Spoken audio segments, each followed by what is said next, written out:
faculdade, e aí, quem sabe eu consiga te ajudar a direcionar qual é a melhor carreira para você. O mercado financeiro é composto de bancos muito, muito técnicos. Então, a primeira coisa que eu tenho para te dizer é assim, não importa se você vai para um private, se você vai para XP, que hoje está na moda, né? Ou se você vai para um IB, para um banco de investimento, você tem que ir por uma diferenciação muito grande, porque existe muita competição para essas carreiras. Então, vai ter alguma certificação financeira, algum tipo de conhecimento que você tem que buscar para poder se diferenciar. A faculdade de vocês é muito boa, muito reconhecida, mas para sentar em determinadas cadeiras já não é o suficiente, certo? Bom, então é isso, é um bate-papo. Eu entendo que como vocês estão com o laptop aí, qualquer pergunta vocês fazem, eu entendi que fazem para o Antônio e ele faz aqui mais perto do microfone. E aí a gente vai trocando figurinhas. Maravilha? Beleza? Bom, então eu queria apresentar um pouco da FK para vocês aqui no slide, né? Vocês estão vendo aí o que a gente faz. Contei um pouco da nossa história para vocês, mas a nossa história começou em 2004, quando 2 americanos loucos tiveram a ideia de fazer de treinar brasileiros para uma certificação chamada CFA. Alguém aí já ouviu falar em CFA? Só levanta a mão para eu ver. Eu estou vendo aí a imagem. Alguém já ouviu falar em CFA? Alguém?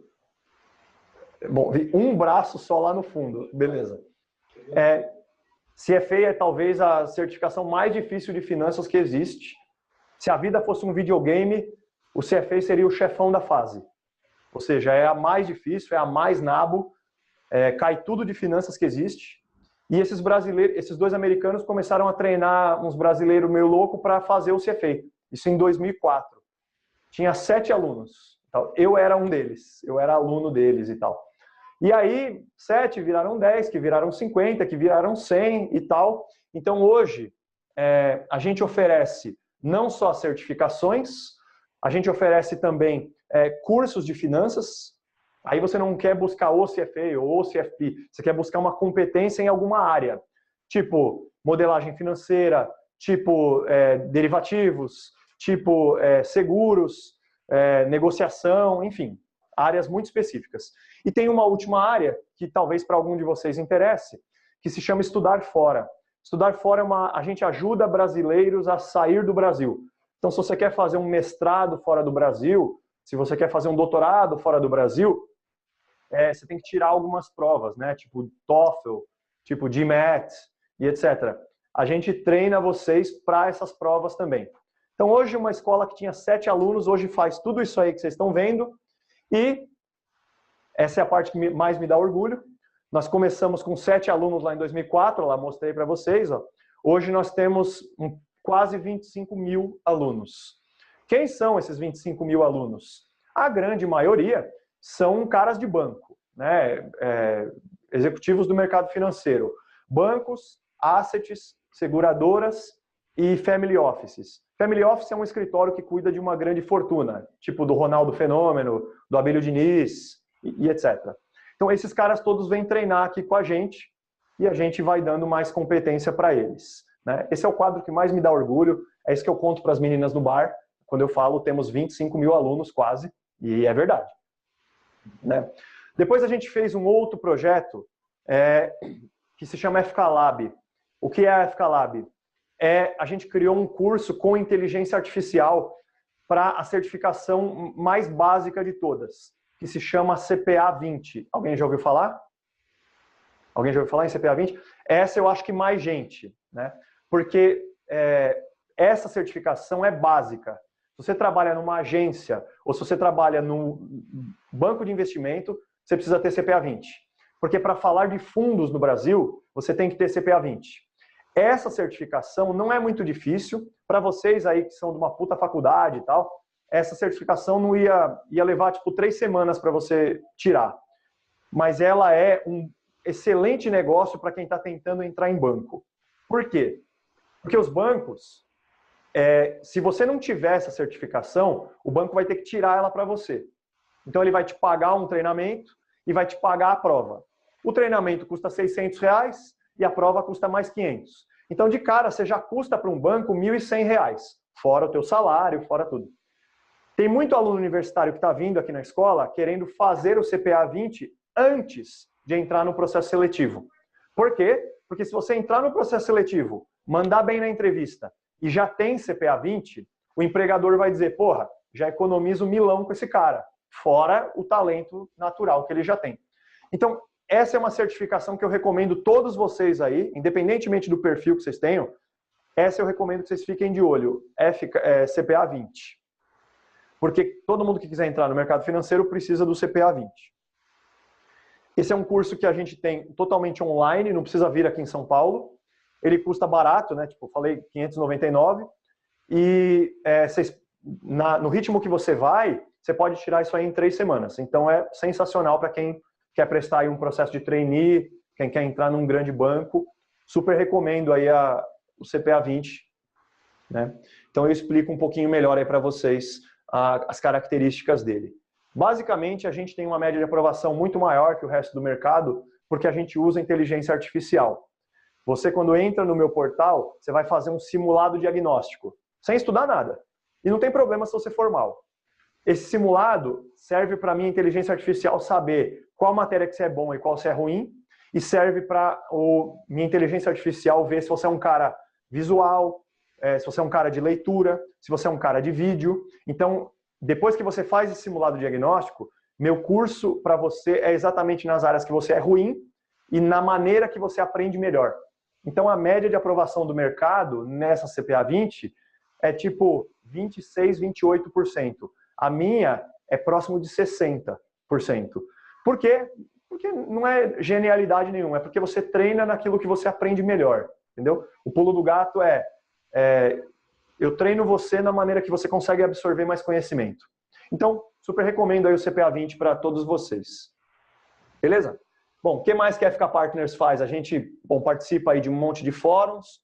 Eu, pessoalmente, sou do conselho consultivo de algumas dessas entidades que fazem as certificações. Né? Eu sou chamado lá para opinar o que eu poderia fazer para a prova ficar melhor, mais justa e etc. Então, a gente ajuda com isso aí. E a gente tem uma pancada de clientes aí, vocês podem achar aí alguma empresa que vocês têm sonho aí de trabalhar. Não só bancos e assets e seguradoras, a gente também faz treinamento para algumas empresas bem bacanas aí, tipo Ambev, tipo Cosan. Então, aqui acaba sendo uma baita porta de entrada também para nós. Aliás, já vou aproveitar e fazer um parênteses, eu sou vendedor por natureza, então aqui é uma porta de entrada para o mercado financeiro. Então, vocês que estão aí longe, né? Então, se algum de vocês tem sonho de vir para São Paulo, trabalhar aqui e tal, pode até trabalhar na FK Partners. Então, mantenha contato comigo se você quiser estagiar aqui, se você quiser vir para a FK Partners. Estamos sempre de portas abertas para pessoas inteligentes e bem preparadas. Bom, aqui é só uma introdução, então foi só para explicar para vocês o que é a FK Partners. Acho que alguns não tinham ouvido falar na gente ainda. Bom, vamos cortar para esse slide, que esse aqui é o objetivo da nossa palestra. Vocês conseguem enxergar bem esse slide? Dá para ver as caixinhas, o que está escrito em cada uma delas?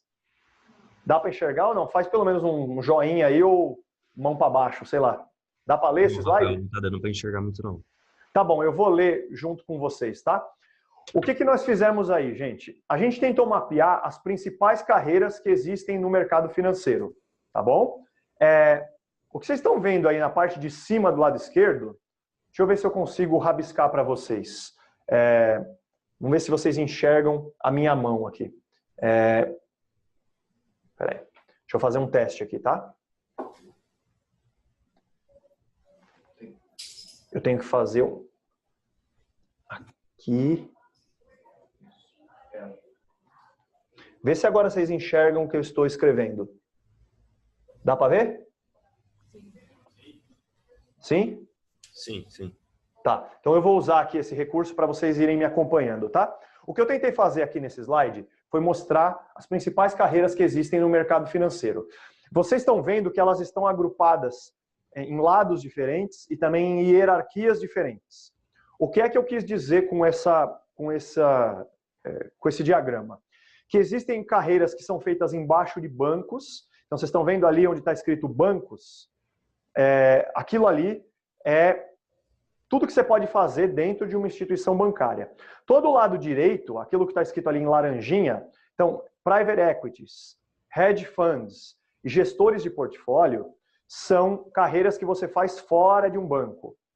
Mas eu coloquei elas mais ou menos na mesma altura, porque elas são carreiras muito prominentes, são carreiras de muito destaque, né? Então, vamos começar entendendo o que faz um banco. Olha só para o lado esquerdo aqui, tá? Dentro de um banco, você tem várias áreas. Equity Research, CIB, Private Banking, tesouraria, analistas de sell side, e aí mais para baixo o varejo. O que é o varejo? O varejo é basicamente agências. Dentro de agências, né, dentro desse mundo do varejo, o que você pode fazer? Você pode fazer investimentos, né, assessoria de investimentos, assessoria em crédito imobiliário e muitas outras coisas. Basicamente, qualquer outra coisa em agência fora isso aqui é uma merda, você não deveria fazer, beleza?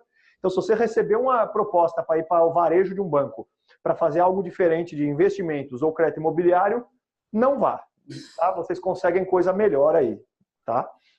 Bom, então deixa eu explicar cada uma dessas carreiras aí. Vou pegar então as caixinhas azuis aí que vocês estão enxergando. Essa primeira caixinha aqui, então, chama-se Equity Research. O que faz o Equity Research? Você vira padrinho de um setor. Então, o que a gente faz dentro de Research? A gente pega a bolsa de valores inteira e a gente divide ela em setores. Então, tem o setor de aviação e logística, tem o setor de metal and mining, que é mineração, tem o setor de telecom, tem o setor de energia elétrica, enfim, a gente divide a bolsa em vários setores. Cada pessoa de research acompanha um desses setores. Então, por exemplo, eu sou um cara de research que acompanho energia elétrica. Qual é o meu trabalho? Olhar todas as empresas de energia elétrica que estão na bolsa, CEMIG, Tractebel, que agora chama ENGIE, a Enel, que é a antiga Eletropaulo, e assim vai. Qual é meu objetivo? Olhar uma por uma dessas ações e responder se essas ações estão caras ou estão baratas. Por quê? Porque com base na minha recomendação, os investidores vão tomar as decisões deles. Então, um cara de research muito respeitado, ele tem o próprio beta dele. Se esse cara ficar doente e não vai trabalhar, a bolsa mexe menos. Porque esse cara é uma voz muito ativa no mercado. Se esse cara for escrever Eletropaulo, compra, um monte de gente compra Eletropaulo, seguindo a recomendação dele. Então esse cara acaba tendo voz, destaque muito grande dentro daquele setor que ele percorre. Como é que ele sabe se a ação está cara ou está barata? Ele precisa ter uma capacidade analítica muito grande, né? Ele faz projeções e tal, e ele também tem uma capacidade muito boa de fazer valuation. Ele não faz o bom e velho discounted cash flow. Ele faz múltiplos, ele faz residual income, ele faz economic value added, EVA. Então ele sabe várias técnicas de valuation. Tá? Então esse cara é um cara muito analítico e esse cara é um cara não vou dizer comercial, mas é um cara que tem muito relacionamento. Porque ele está em contato com o diretor financeiro da Tractebel, com o diretor financeiro da Eletropaulo o tempo inteiro. Então ele não é um cara trancado num Excel o dia inteiro fazendo modelo. Ele é um cara que tem relacionamento com o mercado. Beleza? Geralmente essa carreira não paga bônus, porque você não pode ser conflitado. Você não pode ganhar bônus bom se recomendou muito e ganhar bônus ruim se recomendou pouco. Você não pode ter esse conflito de interesse. Por isso esses caras não ganham bônus, mas ganham salários muito altos. Essa carreira aqui é uma carreira de 70 a 80 mil por mês de salário. Se o cara for ferradão, assim como eu estou dizendo. Ok? Bom, partindo para a próxima. CIB é onde eu fiz minha carreira. Essa aqui é a minha formação. CIB significa Corporate Investment Banking. O que faz um investment banker? Ele faz emissões de dívida, a gente chama de DCM, né, Debt Capital Markets. Ele faz emissões de equity, ECM. O que é equity? Né? É fazer o IPO, fazer a abertura de capital de uma empresa na bolsa. Ou fazer um follow-on, que é quando uma empresa emite mais ações ainda e tal. E esse cara também faz M&As. M&A é comprar e vender empresas. Então ele junta duas empresas, ele vende um pedaço de uma. Então basicamente CIB faz essas três coisas. DCM, ECM e M&A. Beleza? Esse cara é um cara que cuida de uma carteira geralmente muito grande. Esse cara é um cara mais para comercial do que para analítico. Esse cara pega o balanço, ele em 30 segundos ele bate o olho no balanço, ele fala, aqui dá para eu emitir mais dívida, aqui dá para eu fazer um follow-on, aqui dá para eu fazer um spin-off de uma divisão dessa empresa. Então é um cara mais para comercial do que para analítico. Tá? CIB acho que de todas essas é a carreira que paga melhor. É uma carreira que paga aí entre 1 milhão e 1 milhão e 200 por ano, entre salário e bônus. A maior parte disso é bônus. Então, se você pegar muito mandato, for nas empresas e aparecer nos deals grandes, você ganha muito bônus. Se você não pegar, entenderam, né? Então, aqui você ganha um salário ok e pode arregaçar de ganhar bônus se você tiver num ano bom. É uma carreira, para quem é mais, como eu vou dizer, mais comercial do que analítico, como eu disse, e é uma carreira que tem um defeito. Não vou dizer um defeito, mas é uma carreira que trabalha muito. Muito que eu digo é entre 15 e 16 horas por dia, até sábado e domingo. Então, às vezes você pode gostar de ganhar bem, você pode gostar de fazer operações boas, aí de aparecer no jornal e tal, mas você vai ter que sacrificar outros lados da sua vida que talvez você não esteja disposto. Então, o CIB é para um público muito seleto. Beleza? Próximo. Private Banking. Private Banking é uma carreira para quem quer cuidar dos bilionários. Basicamente, aqui dentro do Private Banking está o Abílio Diniz, está o Jorge Gerdau, estão caras que têm muito dinheiro. Esses caras precisam saber não só onde ele coloca o dinheiro, porque esse cara manja de bolsa, ele manja de renda fixa e tal. É mais do que isso. Esse cara sabe um pouco até de lei, ele é até um pouquinho advogado, porque esse cara consegue dizer como é que você planeja a sua aposentadoria, como é que você planeja a sua herança, né? Se você morrer amanhã, como é que você deixa o dinheiro para o teu neto, para o teu bisneto, pagando menos imposto. Então esse cara conhece bastante de funcionamento do mercado financeiro, mas também de aspectos legais e tributários. Esse cara geralmente tem relacionamento direto com os bilionários. Então, private bankers que eu conheço, eles conhecem tipo o Ronaldo Fenômeno, o Galvão Bueno, esses caras, assim, ele tem uma relação muito próxima, né? O cara, puta, eu ganhei 15 milhões agora de dividendo da minha empresa. Ele vai ligar para você para perguntar o que ele faz com esse dinheiro. Então, você cria um relacionamento muito próximo com caras muito famosos e tal, então você fica meio estrelinha. Vai nas baladas junto com o cara, é uma carreira bacana. Só que aqui dentro desse nosso mundo não ganha tão bem assim. Aqui é uma carreira que você ganha uns 10, 12 mil de salário, se você for um cara muito bom, e você ganha aí bônus também um volume menor, mas você tem uma vida mais regrada. Você trabalha aí umas 8, 9 horas por dia e tudo bem. Beleza? Depois nós vamos para a tesouraria de um banco. A tesouraria de um banco é o departamento que toma posições em nome do banco. Toma posições em indexadores, em moedas, em juros, enfim. A tesouraria é quem também fornece o funding, né, a grana, para a gente poder emprestar. Então, quando uma agência quer fazer um empréstimo para alguém, foi a tesouraria do banco que pegou essa grana e deu para a agência poder fazer esse empréstimo. Quem é o cara que trabalha em tesouraria? É um cara que manja muito de derivativos. Ele acompanha macroeconomia e aí ele sabe se a tendência do juro é subir ou cair, se a inflação vai subir ou descer, se o câmbio vai subir ou descer, e aí ele sabe como posicionar a tesouraria para que ela não perca e para que ela consiga fornecer esse funding o mais barato possível para o pessoal da agência e para mim, que estava aqui no CIB também fazendo empréstimo para as empresas. Então, tesouraria é um cara mais para técnico do que para comercial, muito embora o tesoureiro dos bancos também vá nas empresas. É normal a tesouraria ter uma área que vai na CPFL, vai na Vale, vai na Petrobras e fala, pô, por que você não faz um swap aqui na tua dívida? Por que você não trava o dólar da tua importação? Enfim, o tesoureiro também é meio comercial nesse sentido, né? Então, é uma outra carreira muito bacana, ganha melhor que o private banker, ganha pior que o CIB. É uma carreira bem remunerada em geral, mas diria que é intermediária em termos de salário. Depois vem aqui para a direita, estamos falando aqui de gestores de risco. Gestor de risco é basicamente trabalhar numa área de crédito.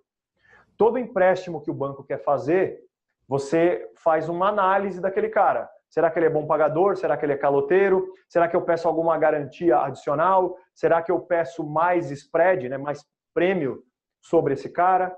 Então é um cara muito analítico, muito analítico. E aí você pode trabalhar desde análise das agências, e aí o trabalho é meio que um pentelho, ou ser análise das grandes empresas, das grandes operações. E aí basicamente você analisa as operações que o CIB gerou para você. Aí, cara, a tua responsabilidade é muito grande, porque você não pode errar. Se um gestor de risco errar no varejo, é um empréstimo de 5 mil reais. Dane-se. Se ele errar aqui no CIB, ele perde 1,5 bilhão, 1,8 bilhão. Então a responsabilidade do cara aqui em cima é muito grande. Então, os gestores de risco que vão muito bem, que têm uma exposição legal, eles cobrem as carteiras do CIB. E aí ele ganha bem, é um salário bacana, é uma vida bem regrada, trabalha 8, 9 horas por dia também, mas não ganha tão bem assim. Então, se o teu driver é ambição, é grana, aí gestor de risco não é a principal carreira. Aqui é uma carreira para quem quer tipo, conciliar com família, ter um salário legal, não ter muita encheção de saco e tem um perfil mais analítico. Né? Uma pessoa que consegue olhar demonstrativos contábeis e ver se, com base em modelinhos matemáticos, se aquele cara é ou não um bom pagador. Esse é o gestor de risco. Ok? Continuando mais para cá, vamos descer agora. Depois a gente tem uma carreira chamada analista sell-side. O que é isso? Toda vez que eu, lá no CIB, emitia uma dívida, a gente fazia uma coisa chamada roadshow. Roadshow é quando eu vou em um monte de fundos e eu pergunto assim, quer comprar a dívida da CPFL? Aí alguns falam, eu não quero, o outro fala, eu quero com mais prêmio, eu quero se tiver tal garantia, eu quero se o prazo for no mínimo 10 anos, enfim. Eu saio fazendo um monte de reuniões e perguntando para os caras se ele aceitaria aquela dívida, comprar aquela dívida para o fundo dele ou não.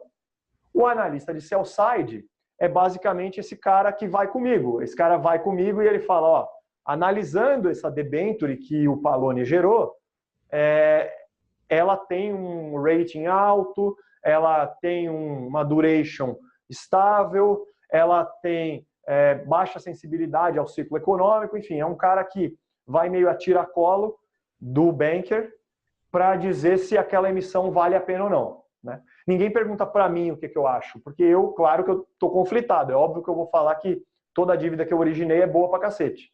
Esse cara é mais imparcial. Então, esse é um cara que também é muito analítico, esse é um cara que também é comercial, porque ele vai nesses roadshows. Esse é um cara que tem um certo glamour. Esse cara vai muito para Nova York, para Londres, para Dubai. Ele faz roadshows com grandes investidores em vários lugares. Mas é um cara que, assim, a vida do cara é meio limitadona. O que ele faz é basicamente isso. Então, as pessoas que eu conheço que trabalham com sell-side, elas gostam, elas têm uma vida bacana, mas depois de algum tempo elas meio que se enjoam, porque o trabalho é meio que a mesma coisa sempre, entendeu? E aí você acaba ficando meio que manjado. Ele é sempre o otimista, ele sempre recomenda tudo. Ou ele é tipo o grumpy, ele é o pessimista, ele nunca quer nada. Enfim, é uma carreira meio linear. Mas também é bastante glamurosa, para quem gosta. Trabalha mais ou menos igual um CIB da vida, trabalha um pouco menos, umas 12 horas por dia, mas o cara nunca está em casa, o cara viaja muito. Então, para quem quer se casar, ter filhos e tal, talvez não seja uma carreira muito longo prazo, né? Porque você nunca está em casa, você está viajando o mundo inteiro. Beleza? Bom, agora vamos para cá, para esse último pedaço, que se chama varejo. Varejo, como eu disse, são as agências bancárias, né? É quem cuida das pessoas físicas, tal. Não, tirando os bilionários, o resto dos clientes do banco. Basicamente, tem um monte de coisa que você pode fazer numa agência. Agora, vocês estão fazendo uma puta faculdade boa, vocês não vão ser caixa de agência, pelo amor de Deus. Né? Então, eu peguei duas carreiras aqui que fazem sentido. Apesar de ser varejo, são carreiras bacanas, que eu acho que vale a pena vocês olharem. A primeira chama especialista em investimentos. O que você faz? Você é um cara especialista em, por exemplo, em renda fixa, né? Em debêntures, CDBs e etc. Ou você é um especialista em renda variável, ações e follow-ons e opções de ações e etc. E aí todo mundo que vai numa agência querer investir dinheiro, o cara da agência não manja porra nenhuma, ele vai ligar para você. Então você é um cara que meio que manda em 200 agências, entendeu? Então você é um especialista em CDB, por exemplo, você é responsável por toda a região de São Paulo. Então você manda em 300 agências, umas 4.000 pessoas, e aí toda vez que o cara precisa de alguma recomendação mais técnica, ele vai ligar para você.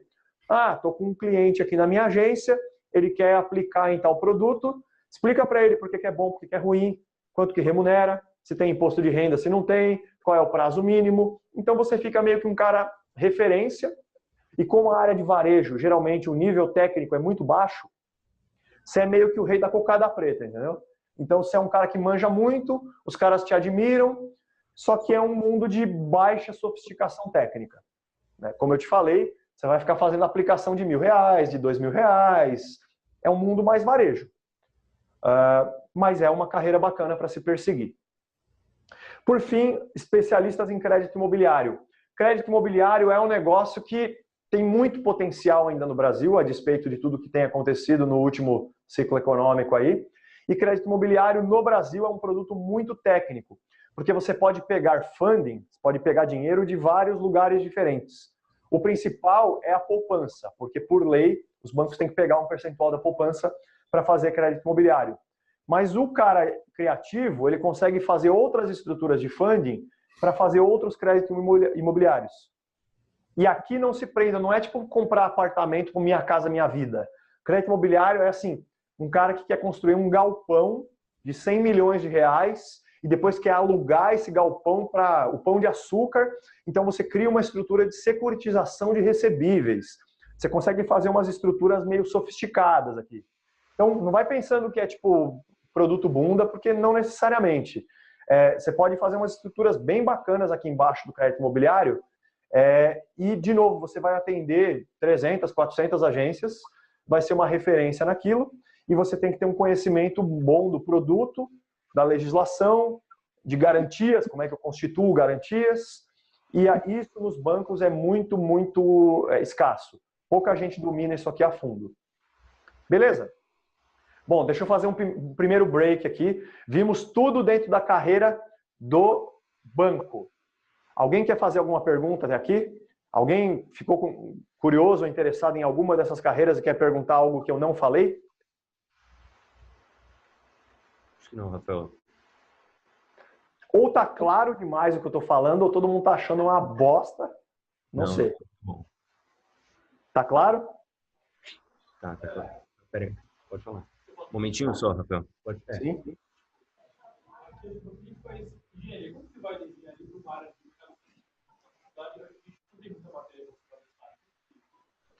O Rafael, a pergunta dele é que aqui todo mundo faz engenharia, então, e a nossa faculdade não dá suporte para isso. Como é que iria da engenharia para o mercado financeiro?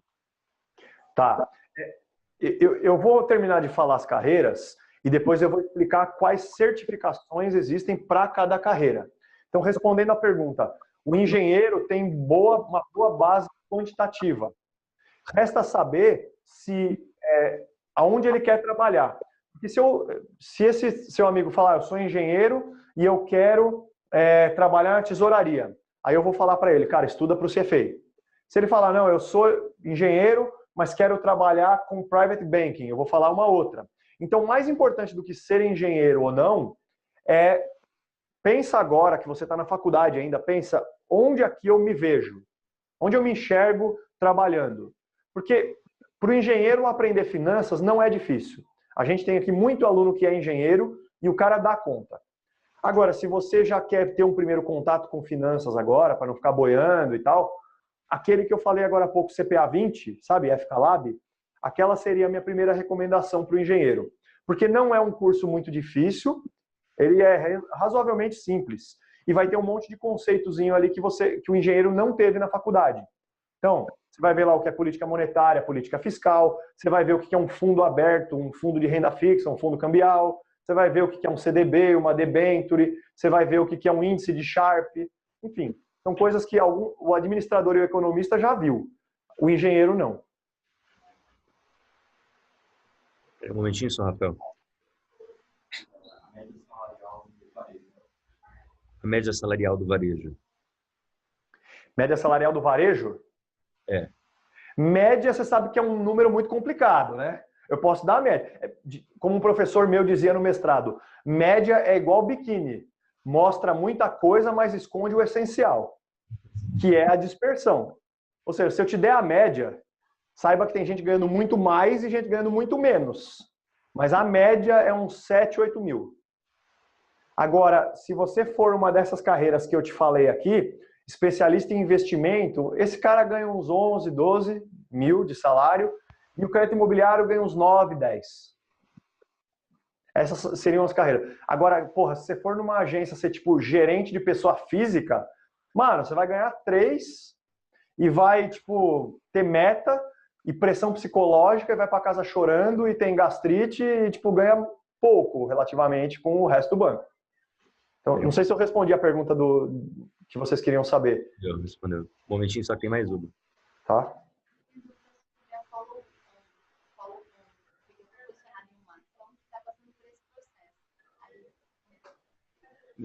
Qual que seria? Ela está com dúvida na follow-on da IRBR. Fala mais. É o processo. Como é um processo de follow-on? Rafael, você está me ouvindo agora? Tô ouvindo, tô ouvindo.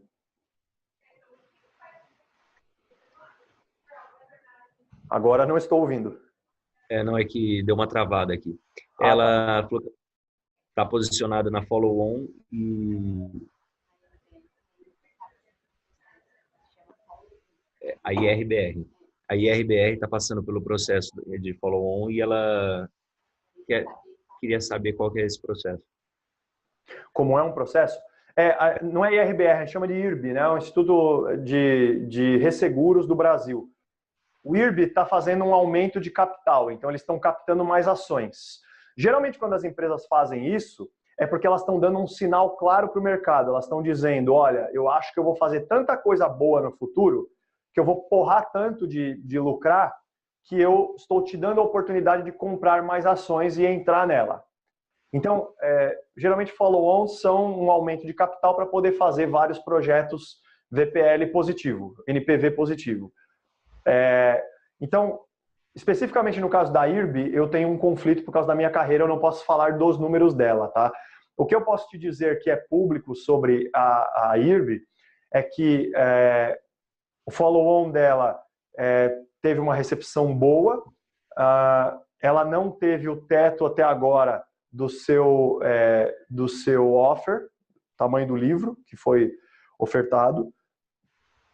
E, cara, é um processo relativamente simples no Brasil. Um follow-on leva entre 30 a 40 dias para ser concretizado. E se você já conhece aquela empresa, já conhece onde ela vai usar aquele recurso, vale a pena entrar em um follow-on.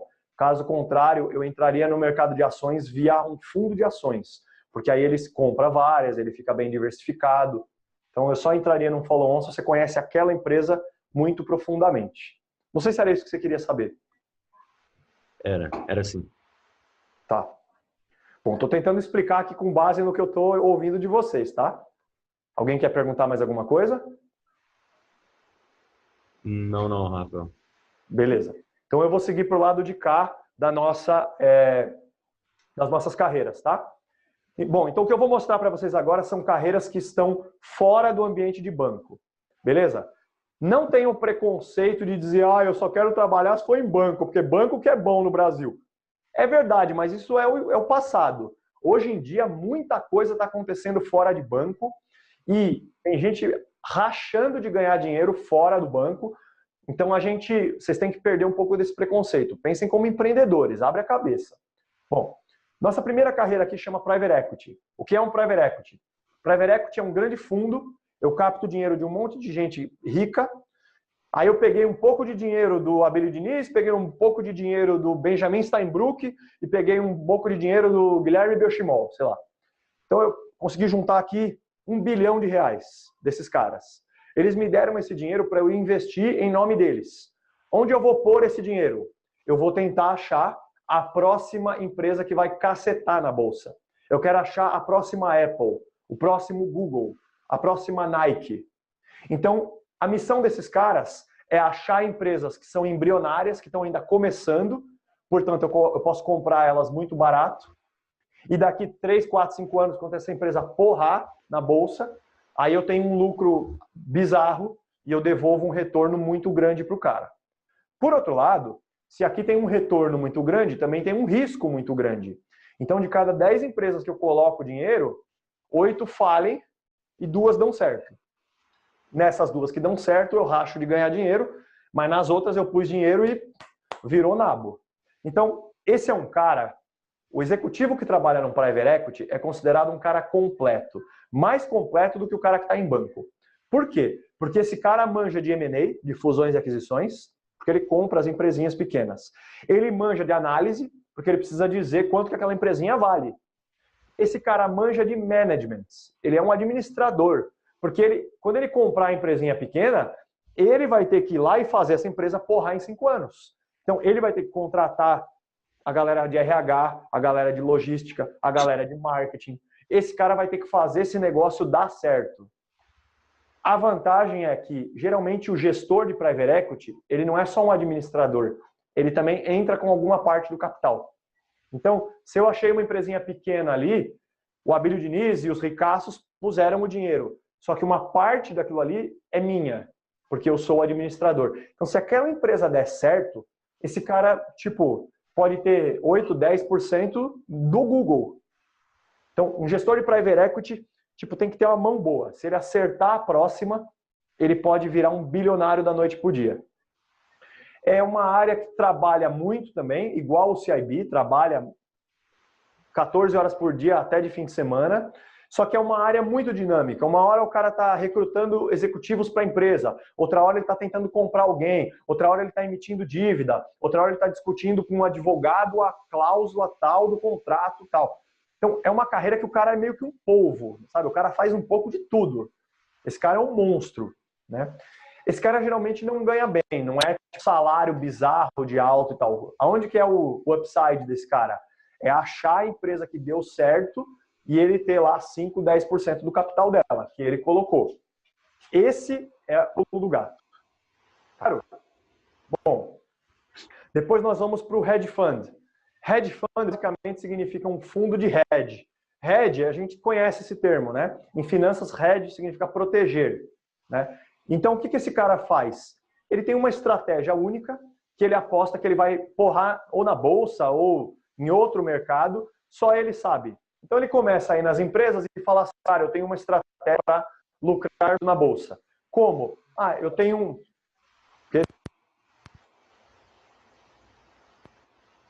O áudio tá ficando ruim, vocês não vão ouvir o meu áudio. Só um minutinho, tá?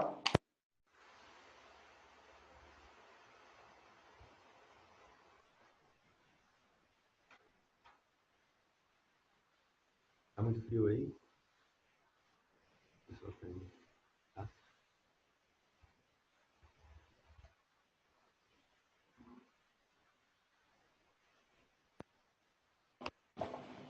Vocês estão me ouvindo?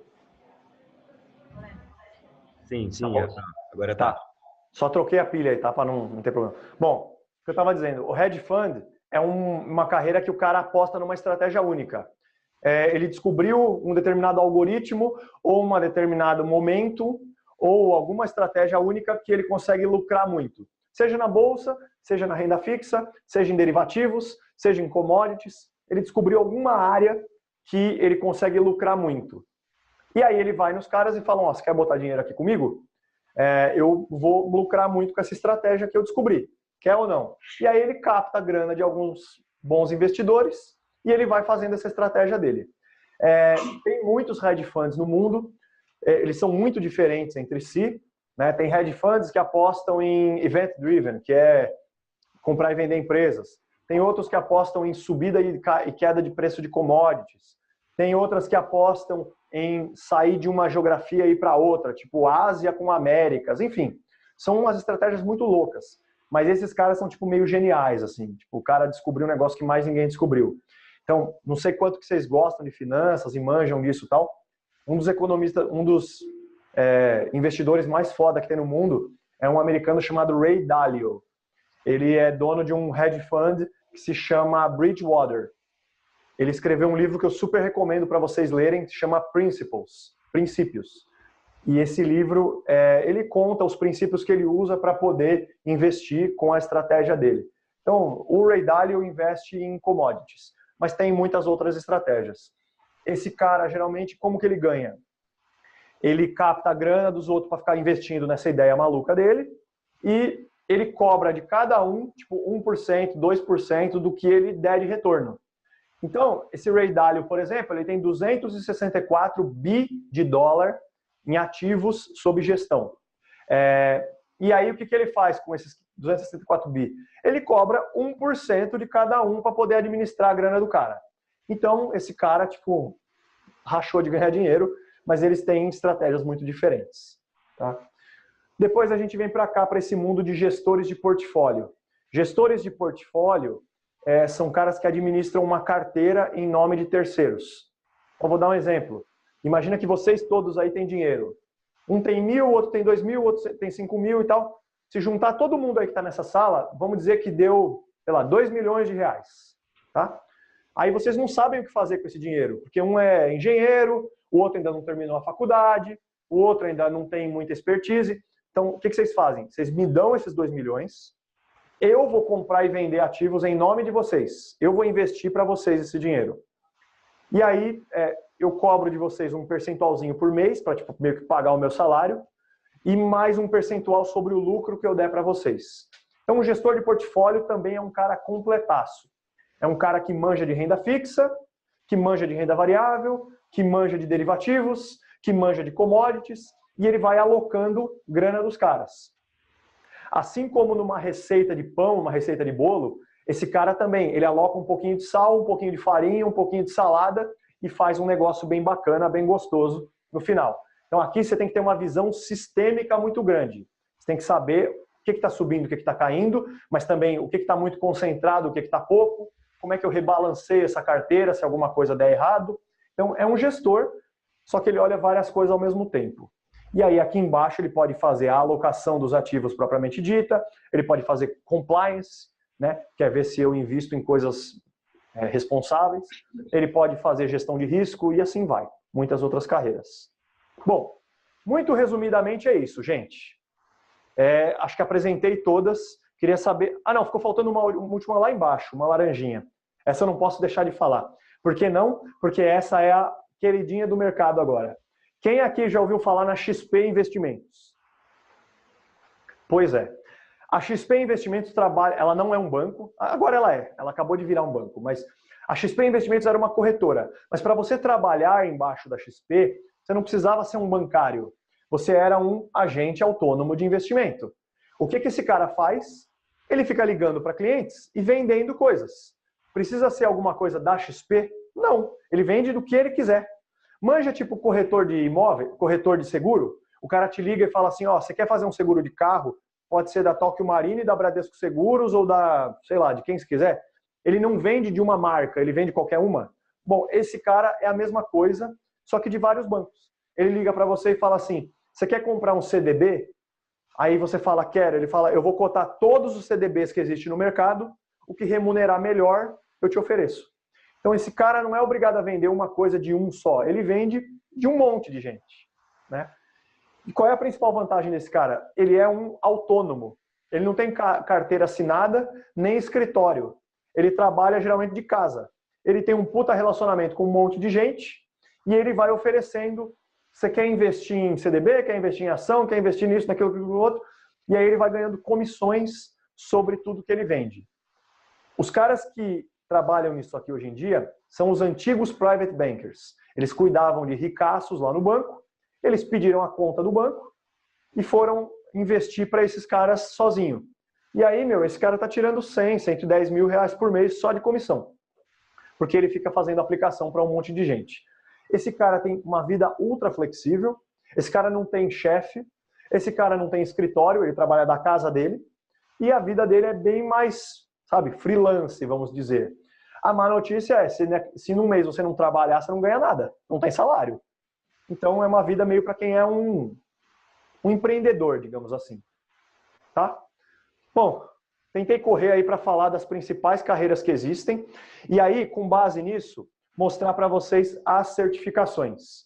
Eu não vou falar de uma por uma aqui não, mas eu peguei o mesmo slide que a gente viu antes. Tá vendo as carreiras que a gente tinha aqui? Agora eu fiz a mesma coisa, só que com as certificações. Eu coloquei aqui qual certificação é apropriada para quem. Então, por exemplo, CPA 10, CPA 20 é para quem está entrando no mercado financeiro. CA, seja o 300, seja o 400, seja o 600, é para quem quer entrar com crédito imobiliário, quem quer trabalhar com crédito imobiliário. Depois, o CEA é para quem quer ser um especialista em investimentos. Lembra do varejo? O cara que quer fazer recomendação de investimento para 200 agências, 300 agências, é CEA. Depois tem o CNPI.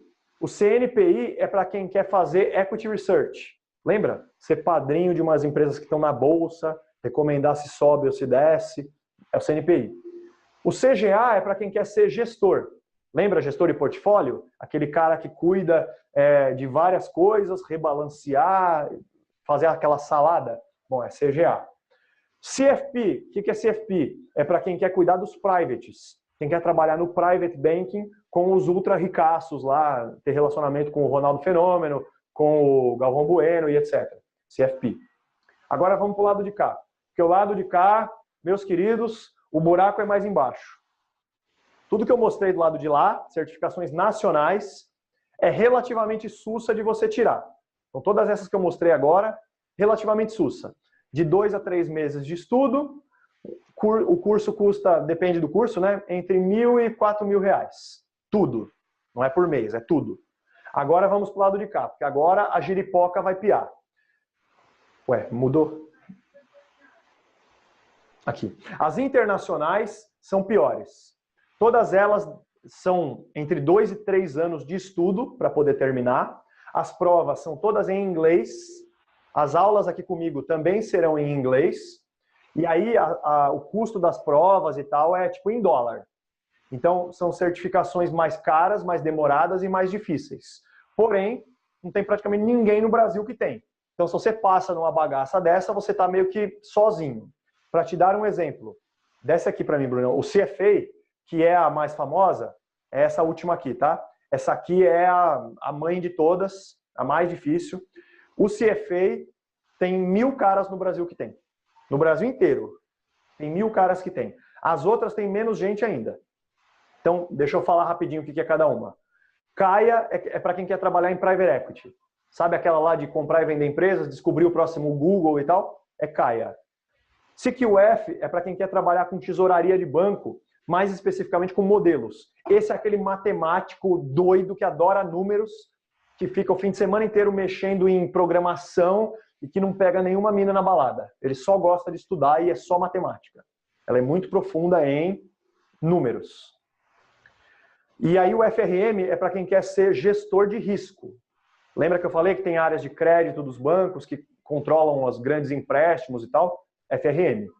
Então, essas 4 aqui são caras, são demoradas e são difíceis. Só que quem passa numa dessas está meio que sozinho no mercado. Você, tipo, entra no seu LinkedIn e bota que você tem uma dessas, no dia seguinte tem 15 headhunter ligando para você querendo te oferecer emprego.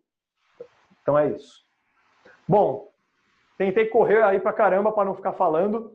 Agora, quanto tempo temos? Temos aí uns 5, 10 minutinhos. Queria abrir para perguntas do que vocês viram aqui, do que vocês viram tanto como carreira quanto de certificação. Querem perguntar alguma coisa sobre perfil, sobre preço do curso, sobre carga horária, sobre dificuldade? Estou à disposição aí para esclarecer vocês.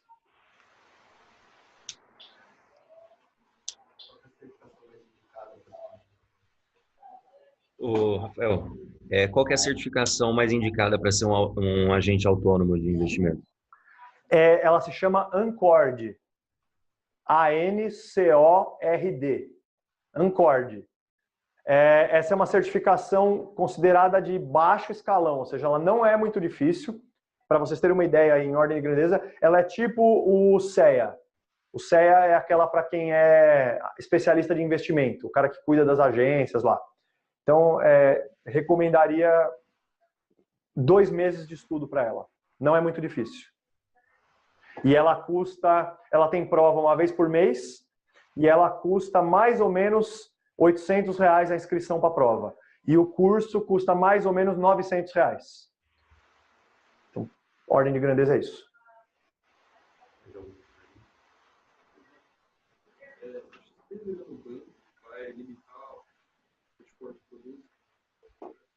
Ele está perguntando se a XP virando o banco vai limitar o portfólio de produtos dela.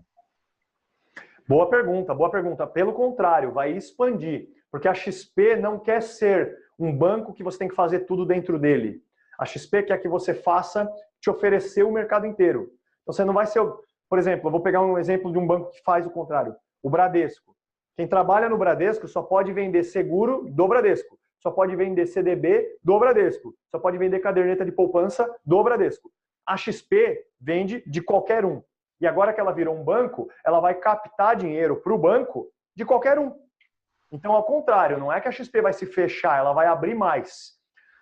Eu conheço um dos fundadores lá, e em conversa com ele, ele me disse, olha, o que eu espero fazer com a XP é como funciona já nos Estados Unidos, no Canadá. Nesses mercados, as pessoas não fazem nada dentro do banco. O banco é uma parcela muito pequena da sociedade. As pessoas investem fora do banco. As pessoas compram seguro fora do banco. As pessoas fazem crédito imobiliário fora do banco. É só no Brasil que tem essa dependência histórica.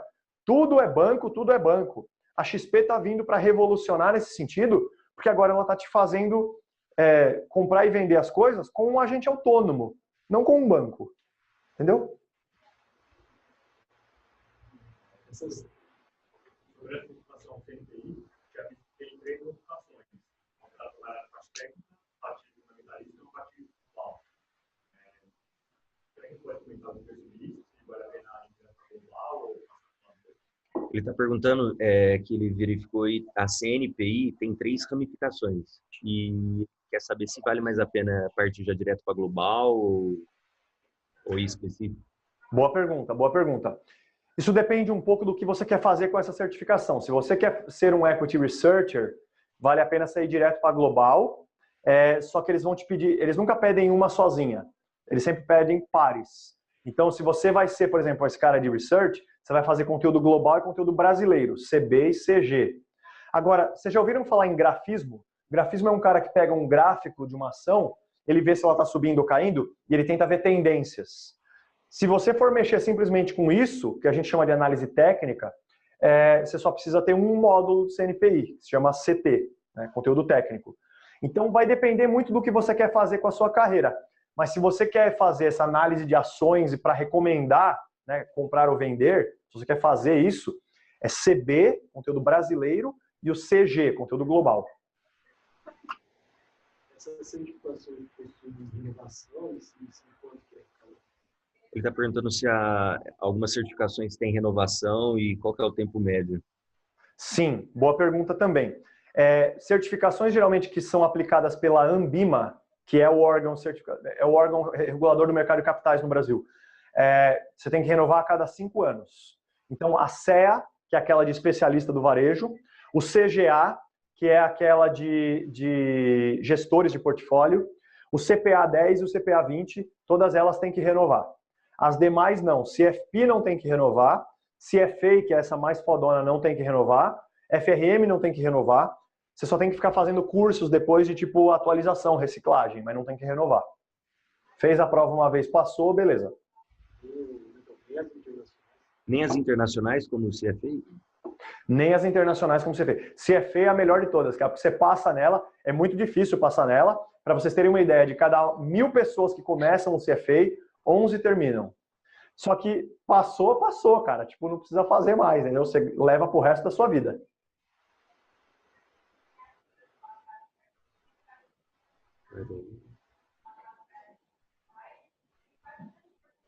carreiras aí, qual que é, no fim do dia, qual que é mais arriscado? Qual que o cara está mais? Dentre essas carreiras que você comentou, dessas aí, qual que no fim do dia o cara vai se expor mais, que vai estar mais arriscado? Se expor mais? Que vai ficar mais arriscado. Na física, você diz? Tipo, o risco do cara ser preso, algo assim? Eu não entendi o que você quer dizer com se expor. Eu acho que seria Tem duas que eu chamaria a atenção aqui. Uma é o Private Banker, porque já tivemos casos, não no Brasil, mas já tivemos casos de Private Bankers que ficavam lavando dinheiro para bilionários. E aí, tipo, você vai preso, cara. E a outra, pior talvez, é o Private Equity. Private Equity, você entra de sócio numa empresa. Se aquela empresa falir e, tipo, tiver funcionário para pagar salário, imposto devendo para o governo, tributo em atraso e tal, você tem que pôr do seu bolso. Então essa você também se expõe de certa maneira, porque se der certo você porra, mas se der errado, tem que botar a grana do seu bolso e responder judicialmente por aquela empresa, porque você é um sócio dela. A gente está buscando agora no começo do curso, precisa dar o final do curso para fazer um curso de certificado? Está perguntando se precisa já estar no final do curso para procurar alguma certificação ou pode ser já no início. Se pode procurar o curso, eu não entendi. Se já pode começar, ele está no começo do curso, um curso de 5 anos, ele deve esperar até o final para procurar uma certificação, ou se ele já pode agora no início do curso procurar essa certificação. Se o cara já está formado na faculdade, se ele tem que esperar se formar para poder procurar um curso, é isso? Não. Algumas certificações pedem que você seja formado para poder ter a certificação. O CFA, você pode passar nas 3 provas, mas se você não tiver uma graduação, você não pode usar as 3 letrinhas. CFP, e basicamente essas 2. As outras, por exemplo, o CGA, o CPA 10, CPA 20, passou, negão. Parabéns, pode usar. Só que assim, cara, isso é difícil um cara que não é formado passar num FRM, passar num CEA. É difícil, eu ficaria muito surpreso. Mas por regulamentação mesmo, o CFA e o CFP. As outras pode prestar já começa desde já. Mas mesmo o CFA e o CFP, como ele demora muito tempo para você terminar, você pode começar ele agora. Nos Estados Unidos, por exemplo, muita gente que está no último ano da faculdade de Management, Economics e Engineering presta o CFA nível 1. É muito normal. Porque o CFA nível 1, com o que você já viu na faculdade, você já consegue passar. Agora, até você terminar o CFA nível 2 e o CFA nível 3, aí você já terminou a faculdade. Entendeu? Então, não acho que é uma preocupação para vocês, não. Agora, enquanto vocês não têm certeza de qual área vocês querem perseguir, eu acho que a melhor coisa é começa pelo CPA 10 para ir dando uma tateada aí no mercado e depois você vai enveredando por áreas que vocês querem mais. Até porque muitos de vocês vão buscar programas de trainee. Programa de trainee vai fazer você rodar pelo banco, rodar por aquela asset, pela seguradora. Então você vai conhecer várias áreas. Então quando você trabalhar em 3, 4 áreas, você vai saber dizer, puta, gostei dessa aqui, odiei aquela e etc. Pessoal, vou abrir só mais uma pergunta por conta do horário. Alguém mais gostaria de fazer uma pergunta? Alguma dessas certificações de anuidade, cresce? Alguma dessas certificações tem anuidade, como o CREA, que você tem que ficar pagando, tudo? Todas as que são da Ambima não tem nada. Passou, pode usar. As demais, praticamente todas têm anuidade. O CFP tem anuidade, a Ancord tem anuidade, o CFA tem anuidade, o FRM tem anuidade. Mas é uma anuidade que você paga para poder se filiar e ir nos eventos dos caras, nas palestras. Se você precisa de emprego, você pede para eles. Vira tipo um network deles. Mas praticamente todas têm anuidade. Essas anuidades variam. A mais barata é a do CFP. A do CFP é mais ou menos R$800 por ano. E a mais cara é a do CFA. A do CFA é uns $1.000 por ano. Mas todas têm. Ô, Rafael, a gente tem que encerrar agora de perguntas por conta do horário que outra turma tem aula nessa sala aqui. Ok. A Liga quer te agradecer aí pela palestra, pela parceria com a FK Partners, que a gente sabe que a FK Partners é a maior do Brasil nos cursos, em certificações, e sabe o quanto seu tempo aí é precioso. Mas muito obrigado. Obrigado. Eu deixo aí o e-mail suporte@fkpartners.com ou contatos@fkpartners.com. Não tem BR, é só .com. Se alguém quiser conhecer mais, quiser agendar um call, quiser saber mais, manda um e-mail pelo contatos@ e a gente segue aí em contato. Espero ter ajudado vocês. Um super obrigado aí, boa noite. Obrigado, viu, Rafael?